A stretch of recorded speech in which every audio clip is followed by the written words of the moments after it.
Hello, hi, namaskar. Welcome back again. Today we will be talking about personal pronoun. जैसे कि मैंने chart में रखा है, ध्यान से देखिए, इसी में सब कुछ है। तीन भागों में बांटा गया है, first person, second person and third person. First person कौन? मैं, I. Second person you, listener. Third person जिसके बारे में हम बात कर रहे हैं, दैट इज थर्ड पर्सन। तो यहाँ पे देखिए सब्जेक्ट एंड ऑब्जेक्ट, दो कॉलम में जितने वर्ड लिखे हैं वो सब पर्सनल प्रोनाउन होते हैं, सब।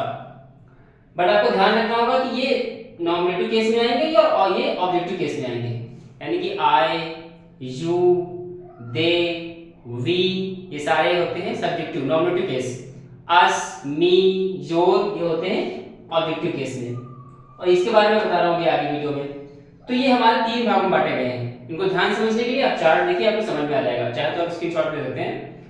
अब इसका पहला रूल क्या है? पहला रूल इसका ये है कि ऑब्जेक्टिव केस की तुलना हमेशा ऑब्जेक्टिव केस से करें हम, और सब्जेक्टिव केस की यानी नॉमिनेटिव केस की तुलना हमेशा नॉमिनेटिव केस से करेंगे। देखिए sentence, he is as fast as me, वो उतना ही तेज जितना मैं तेज हूं। तो यहाँ पे तुलना किससे हो रही है? ही। और ही किस में आता है? नॉमिनेटिव केस में, ये देखिए। तो यहाँ पे क्या होना चाहिए था? नॉमिनेटिव केस तुलना हम किससे करेंगे? नॉमिनेटिव केस से। तो he is as fast as I, this is correct. क्योंकि मी क्या है? मी ऑब्जेक्टिव केस है, वो गलत हो जाएगा। दूसरा देखिए, आई रन फास्टर देन हिम, मैं उससे तेज दौड़ता हूं। तो आई यहां पे क्या है? सब नॉमिनेटिव केस, सब्जेक्टिव केस में आ रहा है, तो इसकी तुलना भी हम सब्जेक्टिव केस से करेंगे। तो यहां पे होना चाहिए था ही। I run faster than he, not him. लेकिन जब हम ऑब्जेक्टिव केस में तुलना करेंगे तब हम ऑब्जेक्टिव केस लगाएंगे। सेंटेंस देखिए, I know you as much as him. अब यहाँ पे यू क्या है? यहाँ पे यू वर्ड है ऑब्जेक्टिव केस में, किसमें? ऑब्जेक्टिव केस में, और ये भी ऑब्जेक्टिव केस में है, तो ये सही है। बात समझ में आ रही है? तो this is the first rule कि सब्जेक्टिव केस की तुलना सब्जेक्टिव केस से, नॉमिनेटिव, और ऑब्जेक्टिव केस की तुलना ऑब्जेक्टिव केस से ही करेंगे हम।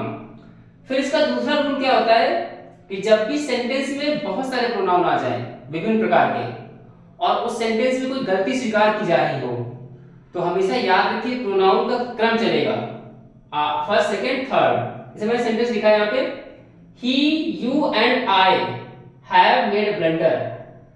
अब यहाँ पे देखिए क्रम गलत लिखा हुआ है, ये सेंटेंस गलत हो जाएगा। सबसे पहले क्या आएगा? आई। क्या आएगा? आई। फिर सेकंड नंबर पे यू, देन थर्ड पे ही। तो ये क्रम फॉलो होगा।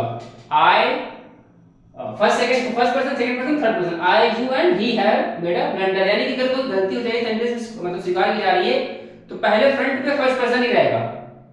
फ्रंट पे फर्स्ट पर्सन ही रहेगा, सेकंड पर्सन कभी नहीं आएगा, थर्ड पर्सन कभी नहीं आएगा। तो ये आपको याद रखना है। अगर सेंटेंस में विभिन्न प्रकार के प्रोनाउन आए और गलती स्वीकार की जा रही हो, तो ये क्रम फॉलो करिएगा, फर्स्ट, सेकंड, थर्ड। ये पेपर में आता भी है कभी कभी कॉम्पिटिटिव एग्जाम्स में, तो आप याद रखिएगा। अब बात करते हैं इनके बारे में, इनके बारे में तो समझ लीजिए आप। अब यहाँ पे ध्यान देने वाली बात है कि माई और माइन, देखिए मैंने लिखा कि this is my book, this is my book. अब यहाँ पे जो माई वर्ड है, ये माई वर्ड क्या है?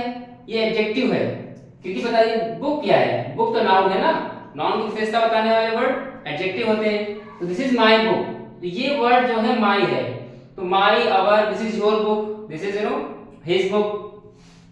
तो ये सारे वर्ड जो है ये पॉसेसिव एडजेक्टिव होते हैं, प्रोनाउन नहीं होते हैं, हमेशा आप याद रखिए।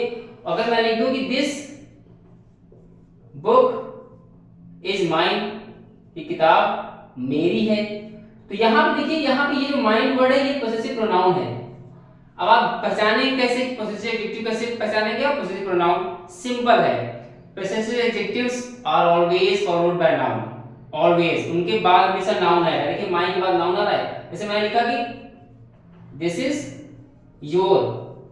अब आगे अगर मैं कुछ ना लिखूं तो सेंटेंस कंप्लीट नहीं हो रहा है। तो this is your book, this is your pen, तो यहाँ पे नाउन की जरूरत पड़ेगी हमें, we need a noun. But यहाँ पे अगर मैं लिखूं दिस पेन इज योर्स, ये पेन आपका है, तो यहाँ पे देखिए योर्स के बाद कुछ भी नहीं आ रहा है, ठीक है, तो ये डिफरेंस होता है पॉसेसिव एडजेक्टिव में, पॉसेसिव प्रोनाउन में। सिंपल आप समझिए। तो ये हमारा पर्सनल प्रोनाउन है और प्रोनाउन बहुत ही लेंथी टॉपिक है, एक दिन में कवर नहीं होगा। और आपको याद रखना पड़ेगा कि इसके बाद में जितने भी चीजें पढ़ाऊंगा उसका रिवीजन भी आप करते चलिए ताकि आप भूले नहीं। Human tendency is that we forget things. अगर हम रिपीट नहीं करते, चीजें रिवाइज नहीं करते, तो हम चीजें भूल जाते हैं। तो रिवीजन भी करते चलिएगा और ये चार्ट आप याद रखिए हमेशा, तो आपको चीजें क्लियर हो जाएंगी। Thank you so much.